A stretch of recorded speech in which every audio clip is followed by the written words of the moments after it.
दोस्तों जय हिंद। जैसा कि आप जानते हैं, मैं राहुल कुमार आपके अपने इस यूट्यूब चैनल लाइब्रेरी एजुकेशन में आप लोग का स्वागत है। और आज हम लोग स्टार्ट करने वाले हैं जीके जी से कुछ क्वेश्चन रिलेटेड रहेंगे, ठीक है, जिसमें हम लोग टोटल 40 क्वेश्चन कवर करेंगे, ठीक है। चलिए स्टार्ट करते हैं। पहला क्वेश्चन कह रहा है, आपका जो पहला क्वेश्चन है, देखिए कह रहा है कि एकमात्र ग्रह जिस पर जीवन संभव है, तो वो आपका हो जाएगा पृथ्वी, ठीक है। दूसरा क्वेश्चन है, पृथ्वी का विषुवतीय व्यास कितना है, तो इसका हो जाएगा 12,756 किलोमीटर है, ठीक है। और नेक्स्ट क्वेश्चन, पृथ्वी का ध्रुवीय व्यास कितना है, तो 12,714 किलोमीटर आपका हो जाएगा सही आंसर। चलिए नेक्स्ट क्वेश्चन है, ध्रुवीय व विषुवतीय व्यास में कितना अंतर होता है, तो 42 किलोमीटर का अंतर है, आपको याद कर लेना है।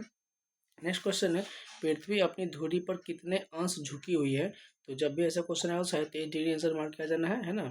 23.5 आंसर हो जाएगा, 23.5 रहेगा या फिर 23 लिखा रहेगा और 1/2 लिखा रहेगा, ठीक है। चलिए नेक्स्ट क्वेश्चन है, पृथ्वी किस दिशा में गति करती है, तो पश्चिम से पूरब की ओर गति करती है, ठीक है। चलिए नेक्स्ट क्वेश्चन हमारा है, नेक्स्ट क्वेश्चन आ गया, कह रहा है कि पृथ्वी का अक्ष पर घूमना क्या कहलाता है, तो यह कहलाता है परिभ्रमण कहलाता है। दिन रात किसके कारण होता है, तो दिन और रात पृथ्वी के घूर्णन के कारण होता है, ठीक है। चलिए पृथ्वी का सूर्य के चारों ओर घूमना क्या कहलाता है, तो परिक्रमण कहलाता है ना। अक्ष पर घूमना परिभ्रमण और पृथ्वी पृथ्वी का सूर्य के चारों ओर घूमना तो परिक्रमण, ठीक है। ऋतु परिवर्तन किस कारण होता है, तो परिक्रमण के कारण ही होता है, ठीक है। पृथ्वी का सूर्य परिक्रमा में लगा समय क्या कहलाता है, सौरवर्ष कहलाता है। नाउ नेक्स्ट कर, अंतरिक्ष में देखने पर पृथ्वी कैसी दिखती है, तो यह आपको नीला कलर का दिखती है। नेक्स्ट क्वेश्चन कह रहा है कि पृथ्वी अपने अक्ष पर एक चक्कर पूरा करने में कितना समय लगाती है, तो आपको 23 घंटा 56 मिनट और 4 सेकंड आपका सही आंसर हो जाएगा, ठीक है। 23 घंटा 56 मिनट और 4 सेकंड इसका सही आंसर हो जाएगा।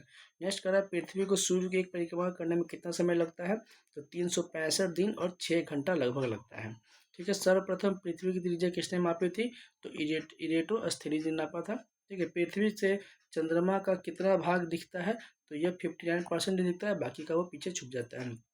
नेक्स्ट क्वेश्चन कह रहा है, पृथ्वी गोल है किसने कहा था, तो पाइथागोरस ने कहा था, ठीक है। चलिए नेक्स्ट क्वेश्चन आपका है कि पृथ्वी तथा सूर्य के मध्य अधिकतम और न्यूनतम दूरी कब होता है, तो अधिकतम आपका होता है 4 जुलाई को, जिसे अपसौर कहा जाता है, और न्यूनतम होता है 3 जनवरी को, इसमें उपसौर कहा था, ठीक है। नेक्स्ट क्वेश्चन है, अपसौरिक एवं अपसौरिक को मिलाने वाली काल्पनिक रेखा क्या कहलाती है, तो एप्साइड रेखा कहलाती है, ठीक है, एप्साइड लाइन कहलाती है। नेक्स्ट क्वेश्चन है, पृथ्वी की अपेक्षा चंद्रमा का द्रव्यमान कितना है, तो 1/81 हो जाएगा इसका सही आंसर, ठीक है, 1/81 हो जाएगा। पृथ्वी का सबसे बड़ा हिमखंड कौन सा है, तो अंटार्कटिका सबसे बड़ा हिमखंड है, जिसे हिमखंड कहते हैं, ठीक है। पृथ्वी का सबसे सुरक्षा वाल्व किसे कहा जाता है, तो ज्वालामुखी को कहा जाता है।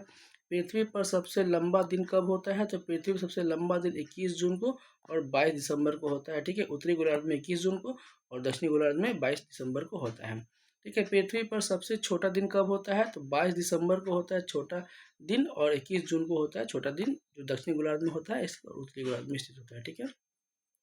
दिन रात की अवधि कहाँ समान होती है, तो दिन और रात की अवधि जो समान होती है वो भूमध्य रेखा पे होती है, ठीक है, जो बीचों बीच होती है पृथ्वी की। कह रहा है पृथ्वी पर दिन रात बराबर कब होते हैं, तो 23 सितंबर को, जिसमें बसंत विषुव होता है, और 21 मार्च को शरद विषुव होता है। इस दिन आपका दिन और रात क्या होता है, बराबर होता है, ठीक है। चलिए नेक्स्ट क्वेश्चन कह रहा है, पृथ्वी की आंतरिक संरचना कितनी परतों में विभाजित है, तो आपको 3 परत में विभाजित होता है। पहला सियाल होता है, दूसरा सीमा और तीसरा कोर होता है, ठीक है। चलिए नेक्स्ट क्वेश्चन है, पृथ्वी का ऊपरी भाग क्या कहलाता है, तो पृथ्वी का ऊपरी भाग जो है क्रस्ट कहलाता है। नेक्स्ट क्वेश्चन है, भूपट्टी में प्रचुर मात्रा में कौन सी तत्व उपलब्ध है, तो सबसे ज़्यादा ऑक्सीजन है, उसके बाद सिलिकॉन है, ठीक है। ऑक्सीजन पूछेगा तो 46.6%, सिलिकॉन 27.72%। चलिए सियाल के घटक क्या है, तो सिलिका और एल्युमिनियम इसके घटक हो गए। सीमा के घटक क्या है, तो सीमा का हो जाएगा सिलिकॉन, सिलिका और मैग्नीशियम। चलिए नेक्स्ट क्वेश्चन है, नीफे किससे बना है, तो नीफे आपका निकल से बना है, Ni से निकल और Fe से फेरस ऑक्साइड, ठीक है, फेरस, तब का नीफे बना है निकल और फेरस से।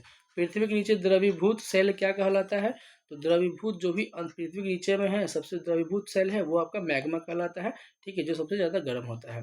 पृथ्वी का औसत घनत्व कितना होता है, तो 5.5 ग्राम सेंटीमीटर क्यूब होता है, ठीक है। पृथ्वी की आयु कैसे ज्ञात की जाती है, तो यूरेनियम डेटिंग के विधि से ही आपको पृथ्वी की आयु ज्ञात की जाती है। जीवमंडल में ऊर्जा का सौर्य मूल का स्रोत क्या है? तो इसका सौर्य मूल का स्रोत सूर्य है। ठीक है, चलिए नेक्स्ट क्वेश्चन है, पृथ्वी के ताप को बनाए रखने के लिए कौन उत्तरदायी है?